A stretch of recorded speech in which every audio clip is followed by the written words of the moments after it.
കലന്തൂർ എന്റർടൈൻമെന്റ്സിന്റെ ബാനറിൽ കലന്തൂർ നിർമ്മിച്ച് നാദിർ ഷാ സംവിധാനം ചെയ്യുന്ന ചിത്രം once upon a time in Kochi February 23-ന് തിയേറ്ററുകളിൽ എത്തും.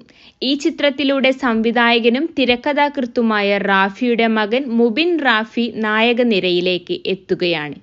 നാദിർ ഷാ റാഫി കൂട്ടുകെട്ടിൽ സിനിമയൊരുങ്ങുന്നത് ഇത് ആദ്യമായിട്ടാണ്. റാഫിയുടെ തിരക്കഥയിൽ ഒരു സിനിമ സംവിധാനം ചെയ്യുക എന്നത് നാദിർ ഷായുടെ സ്വപ്നമായിരുന്നു.